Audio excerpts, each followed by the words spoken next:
আমি আপনি যদি শরীয়ত মোতাবেক চলতে না পারি, তাহলে আল্লাহ পাক বলেন ওয়ালাকাদ যারানা লি জাহান্নামা কাসীরাম মিনাল জিন্নি ওয়াল ইনস, আমার আপনার জন্যই আল্লাহ পাক জাহান্নাম তৈরি করে রাখছেন, মরবেন তো জাহান্নামের প্রতীক হয়ে যাবেন। নাউযুবিল্লাহি মিন যালিক। তাহলে এই আয়াত থেকে আমরা বুঝতে পারি আল্লাহ পাক আমাকে মানুষ হিসেবে সৃষ্টি করেছেন, অন্তর দিয়েছেন, চোখ দিয়েছেন, কান দিয়েছেন। এই চোখ, কান, অন্তর দিয়ে সব সময় শরীয়ত মোতাবেক কিভাবে চলা যায়, নবীর তরিকা মোতাবেক কিভাবে চলা যায়, ঈমান এবং আমলের সাথে কিভাবে চলা যায়, এই পথটাই আমাদের বেছে নিতে হবে। কথা বলেন ঠিক কিনা? আমরা যদি শরীয়ত তরিকা, আমরা যদি ঈমান এবং আমল নিয়ে চলি, এটাই আমাদের আখিরাতে কাজে আসবে। কারণ হাদিসের মধ্যে আসছে, যখন একজন মানুষ মৃত্যুবরণ করে তখন তার কবরের দিকে তিনটা জিনিস যায়। একটা হচ্ছে এই যে কুদাল, খুন্তা, কড়াই এবং কি খাটিয়া এবং কবর দেওয়ার যে আসবাবপত্র, সামানাপত্র, এগুলো আমরা কি কবরস্থানে নিয়ে যাই, ঠিক না? দ্বিতীয়তে মৃত্যু ব্যক্তির আত্মীয় স্বজন, পরিবার পরিজন, ছেলে মেয়ে, মুহাব্বতের লোক, পাড়া প্রতিবেশী, এরাও কি কবর পর্যন্ত যায়, তাই না? তৃতীয় যে জিনিসটা, এটা হচ্ছে ঈমান এবং আমল, এটাও কি কবরে আমাদের সকলের সাথে যায়। নবীজি বলেন যখন একজন মানুষকে দাফন করা হয় তখন দুইটা জিনিস ওই কবরস্থান থেকে ফিরে আসে। একটা হচ্ছে কি এই যে খাটিয়া, কোদাল, খুন্তা, আসবাবপত্র প্রয়োজনীয়, এইগুলো কি আমরা কবরস্থান থেকে বাড়ির দিকে নিয়ে আসি। দুই নাম্বার, ছেলে সন্তান, মুহাব্বতের লোক, পাড়া প্রতিবেশী, এরা যারা কবর দিতে যায় এরাও কি ওই কবরস্থান থেকে ফিরে আসে। তৃতীয় যে জিনিসটা ঈমান এবং আমল, এটা আর ফিরে আসে না। যাকে কবরস্থ করা হয় ঈমান এবং আমল তার সাথে থেকে যায়। বাজান, এবার চিন্তা করেন, ওই দিন যখন আপনাকে কবরে রেখে আসবে, ওই দিন যদি ঈমান এবং আমল আপনার সাথে না থাকে, তাহলে ওই দিন আপনার জাহান্নাম ছাড়া কোনো গতি হবে না। এই জন্য আল্লাহ পাক এই দুনিয়াটা দিলেন আমার ঈমান এবং আমলকে ঠিক করার জন্য। আল্লাহ পাক এই দুনিয়ায় আমাকে আপনাকে পাঠিয়েছেন কি করার জন্য? কথা বলেন। ঈমান এবং আমল নিয়ে মেহনত করার জন্য।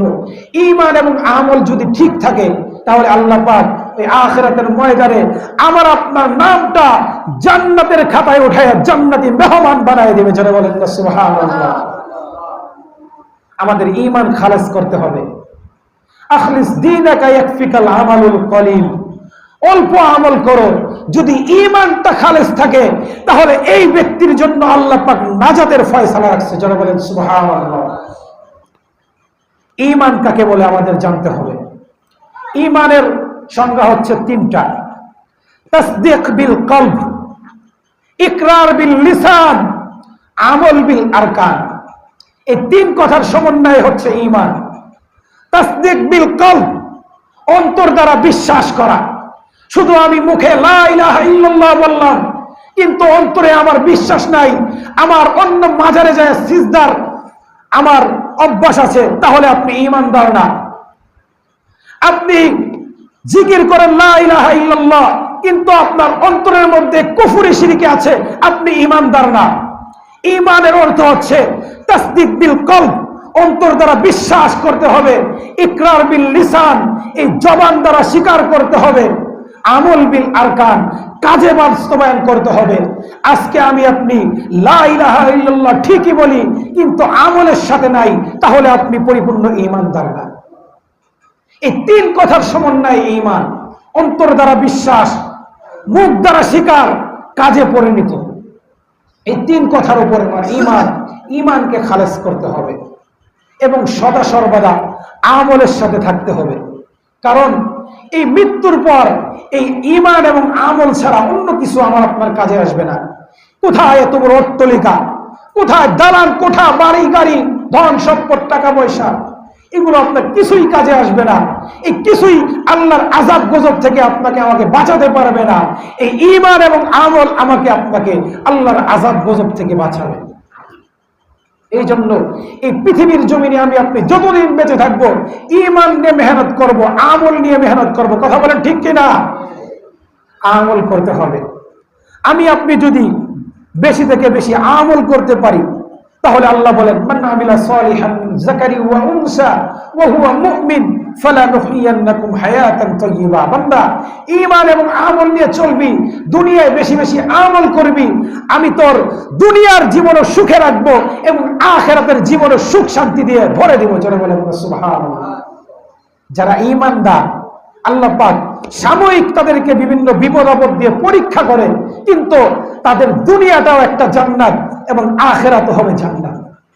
আল্লাহ পাক শান্তি দিয়ে ভরে দিবেন, আল্লাহর ওয়াদা, কোরআনের ওয়াদা। এই জন্য ঈমান এবং আমলের সাথে চলবো। রাজি আছো তো ইনশাআল্লাহ? এই যে আমরা রোজা রাখতেছি, 30টা রোজা রাখলাম। রোজার পরের মাস হচ্ছে আরবিতে শাওয়াল মাস। রোজার পরের মাস কি আরবিতে? শাওয়াল মাস। হাদিসের মধ্যে আসছে, যে ব্যক্তি রমজান মাসে 30টা রোজা রাখে এবং রমজানের পরের মাস শাওয়াল মাসে যদি সারা মাসে পুরা মাসে যদি আরো বাড়তি 6টা রোজা রাখে, তাহলে নবীজি বলেন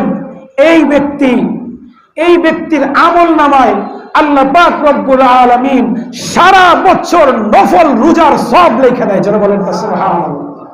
قال النبي صلى الله عليه وسلم من صام رمضان ثم أتبعه 6 من شوال كان كصيام الدهر। আল্লাহর হাবিব বলেন, যে ব্যক্তি রমজান মাসে 30টা রোজা রাখে, রমজান মাসের পর শাওয়াল মাসে আরো 6টা রোজা রাখবে, আল্লাহ পাক রব্বুল আলামিন ওই ব্যক্তির আমল নামায় সারা বছর নফল রোজা রাখার সওয়াব লেখা দেয়। যারা বলেন না সুবহানাল্লাহ, যারা বলেন না সুবহানাল্লাহ।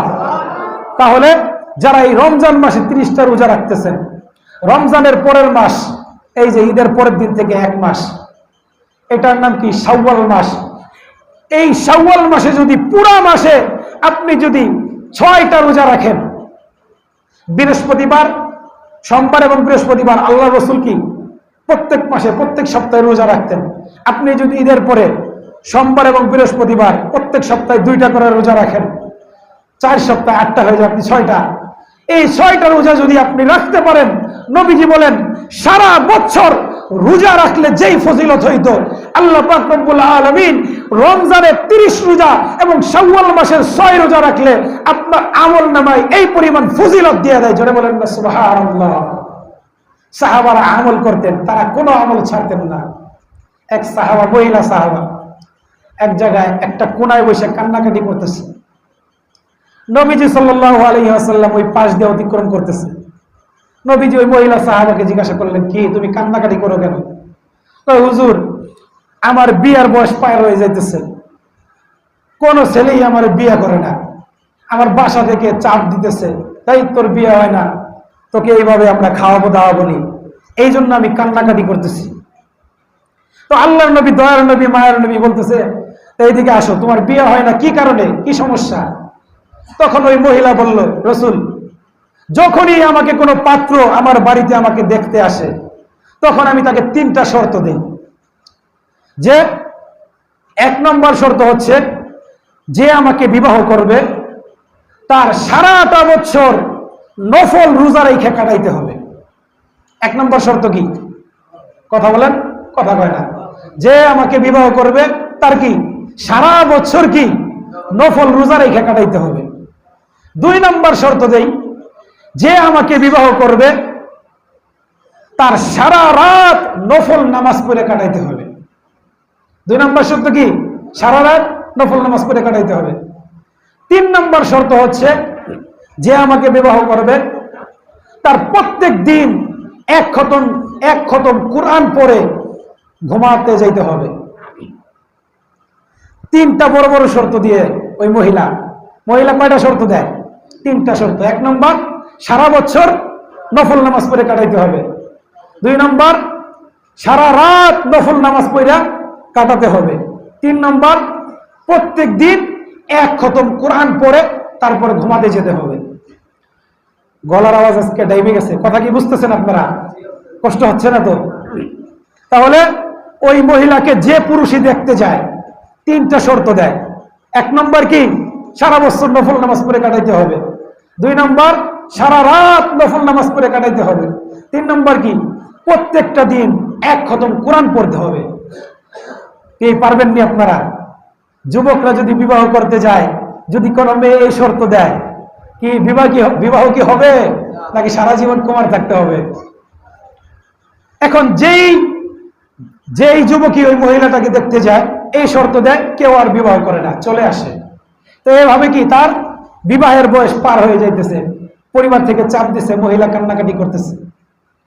এখন নবী সাল্লাল্লাহু আলাইহি ওয়াসাল্লাম তিনি তো শিক্ষক, তিনি তো গোটা উম্মতের জন্য শিক্ষক। তিনি বুঝে ফেলছেন যে এই মহিলা তার মধ্যে কি আমল, কি করাতে চায়, কি বোঝাতে চায়।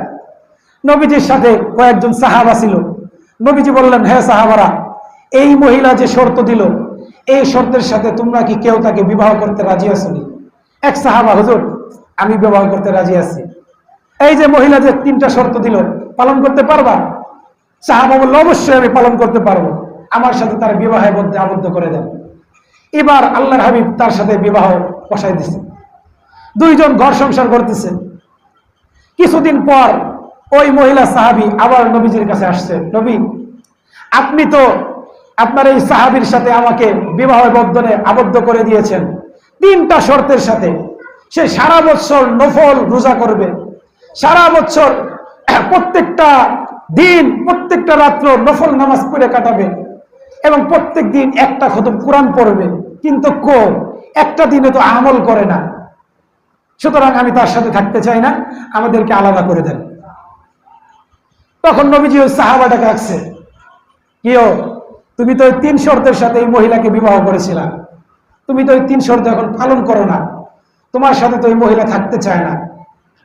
তখন ওই সাহাবী বলতেছে, রাসূল এই আমার স্ত্রী আমাকে যে 3টা শর্ত দিয়েছিল, আমি প্রত্যেক দিনই এই 3টা শর্ত পালন করি। নবী তো সব বুঝতেছেন, তারপরে সাহাবাদেরকে জিজ্ঞাসা করতেছেন কিভাবে পালন করব।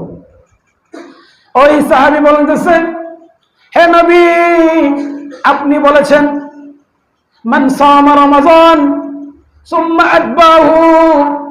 সুম্মা আতবাহু সিত্তান মিন শাওয়াল কানা কাসিয়ামুদ দাহর। নবী আপনি বলেছেন যে ব্যক্তি রমজান মাসে 30টা রোজা রাখবে এবং রমজানের পরের মাস শাওয়াল মাসে আরো 6টা রোজা রাখবে, কানা কাসিয়ামুদ দাহর, আল্লাহ পাক রব্বুল আলামিন ওই ব্যক্তির আমলনামায় সারা বছর নফল রোজা রাখার সওয়াব দিয়ে দিবেন। যারা বলেন না সুবহানাল্লাহ। নবী আমি তো রমজান মাসে 30টা রোজা রেখেছি এবং রমজানের পরের মাস শাওয়াল মাসে আরো 6টা রোজা রেখেছি, সুতরাং আমি সারা বছর নফল রোজার সওয়াব পাই। আমার স্ত্রী যে প্রথম শর্ত দিয়েছে, আমি প্রথম শর্তে পাস। যারা বলেন না আল্লাহু আকবার। নবী আমার স্ত্রী আমাকে 2য় শর্ত দিয়েছিল, প্রত্যেকটা রাত্রে সারা রাত নফল নামাজ পড়ে কাটাইতে হবে। হ্যাঁ নবী আমি তো প্রত্যেক দিন ইশারের নামাজ এবং ফজরের নামাজ জামাতের সাথে আদায় করি। নবী আপনি বলেছেন যে ব্যক্তি ইশারের নামাজ জামাতের সাথে আদায় করবে এবং ফজরের নামাজ জামাতের সাথে আদায় করবে, আল্লাহ পাক রব্বুল আলামিন ওই ব্যক্তির আমলনামায় সারা রাত নফল নামাজের সব লেখা দিবে। যারা বলেন না সুবহানাল্লাহ। নবীও আমি তো প্রত্যেক দিন রাত্রবেলা ইশারের নামাজ জামাতের সাথে আদায় করি এবং ফজরের নামাজ জামাতের সাথে আদায় করি, সুতরাং আমার আমলনামায় প্রত্যেক দিন নফল ইবাদতের সওয়াব হয়। সুতরাং আমি আমার স্ত্রীর 2য় ফরজেও আমি পাস। যারা বলেন না আল্লাহু আকবার। নবীও আমার স্ত্রী আমাকে 3য় শর্ত দিয়েছিল, প্রত্যেকটা দিন 1 খতম কোরআন পড়ে ঘুমাতে যেতে হবে। হ্যাঁ নবী আপনি তো বলেছেন যে ব্যক্তি একবার সূরা ইখলাস পাঠ করবে, আল্লাহ পাক তার আমলনামায় 10 পারা কোরআনের সওয়াব লেখা দেয়, 2 বার পড়লে 20 পারা, 3 বার পড়লে 30 পারা। হে নবী আমি তো প্রত্যেক প্রত্যেকটা দিন 3 বার সূরা ইখলাস পড়ে ঘুমাতে যাই। হে নবী, আপনার কথা অনুযায়ী 3 বার পড়লে 1 খতম কোরআনের সওয়াব হয়ে যায়। সুতরাং আমার স্ত্রী আমাকে 3টা শর্ত দিয়েছিল যে 1 খতম কোরআন পড়ে ঘুমাতে যেতে হবে। সুতরাং আমি প্রত্যেকদিন সূরা ইখলাস 3 বার পড়ে ঘুমাতে যাই। সুতরাং আমার আমলনামায় 1 বার কোরআন খতমের সওয়াব হয়। সুতরাং আমি আমার 3য় প্রশ্নে পাস। যারা বলেন না আল্লাহু আকবার। আমল ছোট কিন্তু কি ফজিলত অনেক কি বড়। আপনি রমজান মাসে 30টা রোজা রাখলেন, 6টা রোজা, বেশি কঠিন না। যদি রাখেন সারা বছর নফল রোজার সওয়াব আল্লাহ আপনার আমলনামায় লেখা দিবে। যারা বলেন না সুবহানাল্লাহ। ইশারের নামাজ এবং ফজরের নামাজ জামাতে আদায় করা সহজ না কঠিন? সহজ। যদি আদায় করেন আল্লাহ পাক আমলনামায় সারা রাত নফল নামাজের সওয়াব লেখা দিবে। সুবহানাল্লাহ। যদি কি সূরা ইখলাস 3 বার পাঠ করেন তাহলে কি আল্লাহ পাক আমলনামায় 1 খতম কোরআনের সওয়াব লেখা দিবেন। এই 3 শর্ত, এই 3 আমল আমরা সকলে পালন করতে রাজি আছি তো ইনশাআল্লাহ? যুবকরা কথা কয় না, যুবকরা কয় দূর বিয়ে করবো আর 5 বছর পরে। এই যে শুনতে হচ্ছে না, ভালো মতো আলোচনা খুব মনোযোগ সহকারে শুনতে হবে। আলোচনা যদি না মনোযোগ সহকারে না শুনি, না বুঝি, তাহলে মসজিদে আইসে তো কোনো লাভ নাই। গরুর মতো কি এক কান্দা, ছাগলের মতো এক কান্দা শুনলাম বের করে দেয়, এরকম করলে আলোচনা শুনবো এবং আমলের নিয়তে শুনবো। এক লোক ওয়াজে গেছে, মোড়ে পর ওয়াজে যাইতেই চায় না, বউতি অনেক দৈরে বান্ধে ওয়াজে পাঠাইছে, যাও একটু ওয়াজ শুনে আসো। এখন ওয়াজে গেছে, এক উর্দুভাষী বক্তা সে ওয়াজ করতেছিল, বিএস খানা হারাম হায়। বিএস উর্দু শব্দ, এটার অর্থ হচ্ছে সুদ। সুদ খাওয়া হারাম। এখন সে তো ওয়াজ শোনা অভ্যাস নাই, মনোযোগ সহকারে শুনেও না। এখন সে বেখেয়ালিতে শুনছে পিএস খাওয়া হারাম। উর্দুভাষী বক্তা ওয়াজ করছে কি বিএস খানা হারাম হয়, সুদ খাওয়া হারাম। কিন্তু কি বেখেয়ালিতে শুনছে কি বিএস খানা হারাম হয়, পিএস খাওয়া হারাম। এখন বাড়িতে যাইয়া বউরে কইতেছে, কিরে আজকে তো ওয়াজ শুনে আইছি যে পিএস খাওয়া হারাম, তুই আমার সারা বছর পিএস খাওয়াইয়া হারাম কাজ করাইছস। ঠিক আছে, যা করছিস করছস, আজকে তে আর খাবারে পিএস দিবি না। এখন বউ ভাই কিরে এতদিন ওয়াজ শুনে না, এতদিন ছিলাম ভালো হয়েছিলাম, কি একবার ওয়াজে পাঠাইলাম, এই কি শুনে এসে পিএস খাওয়াই হারাম করে দিছে। যাই হোক, স্ত্রী স্বামীর কথা মোতাবেক 1 সপ্তাহ খাবারের মধ্যে পিএস দেয় নাই, তরকারির মধ্যে। এখন তরকারি তো আর স্বাদ হয় না, পিএস সঙ্গে তরকারি স্বাদ হয়নি, স্বাদ হয় না। হঠাৎ করে 1 সপ্তাহ পর বউতি আবার কি তরকারির মধ্যে পিএস দিয়ে রান্না করছে।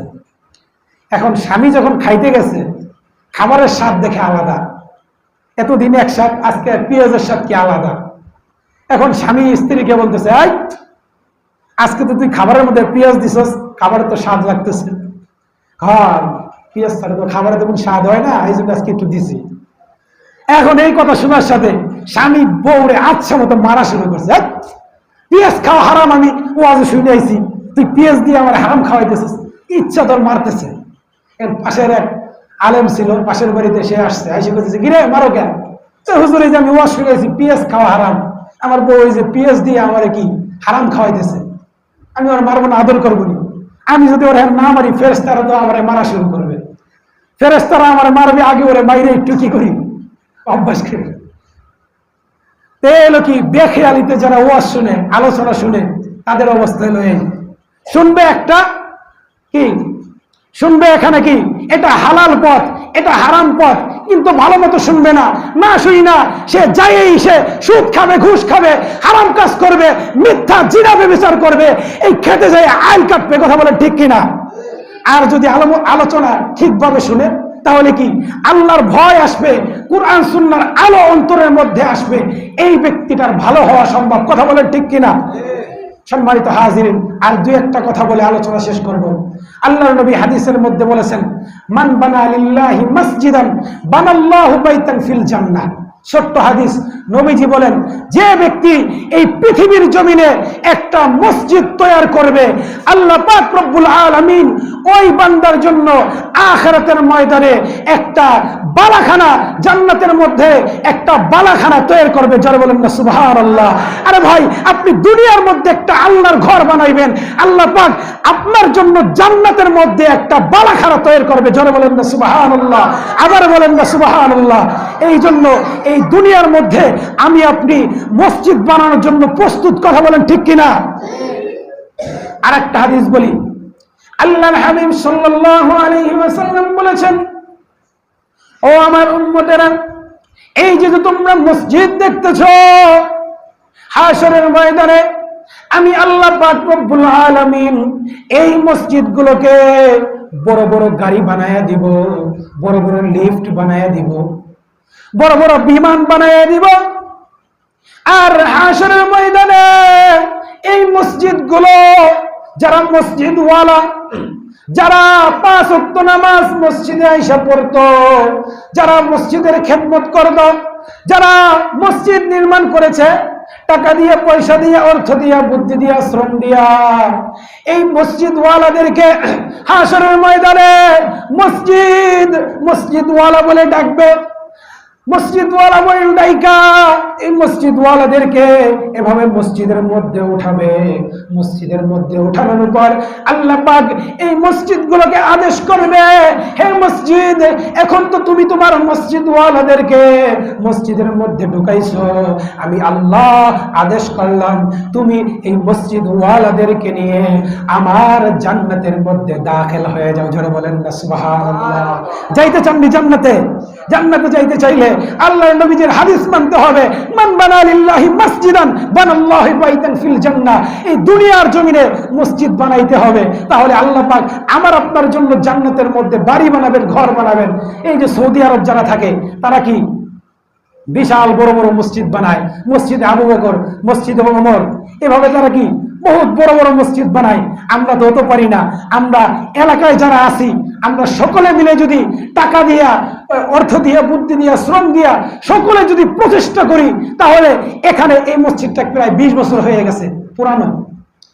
এই মসজিদ যদি আমাদের নির্মাণ করতে হয়, আমাদের অনেক টাকার প্রয়োজন, প্রায় কোটি টাকার প্রয়োজন। এই কোটি টাকা আপনাদের মধ্যে থেকেই আপনারাই দিবেন। তবে আমাদের মনটা ফ্রেশ থাকতে হবে। মন যদি ফ্রেশ না থাকে তাহলে কিন্তু সম্ভব না। 10 লরি 1 বোঝা। আমরা যদি সকলে এক থাকি, নেক থাকি, তাহলে এই মসজিদ 1 বছর নয়, 2 বছর নয়, মাত্র 6 মাসে এই মসজিদ নতুন ভাবে সংস্কার করা সম্ভব। কথা বলে ঠিক কিনা? এই জন্য সকলে এই মসজিদের জন্য নিবেদিত প্রাণ থাকতে হবে, মসজিদের জন্য। আরে ভাই, আপনার ঘরটা তো টাইলস করছেন, ঘরটা তো বিল্ডিং, আপনি তো খাবার দাবার ভালো খান, আপনি একটু আপনার ঘরের টাইলস যেটুকু বাদ আছে 6 মাস পরে করেন। এই মসজিদের জন্য লাখখানি টাকা খরচ করেন, এটা তো আখিরাতের কামাই। এই আখিরাতের কামাই কোনোদিন নষ্ট হয়? কোনোদিন নষ্ট হয় না।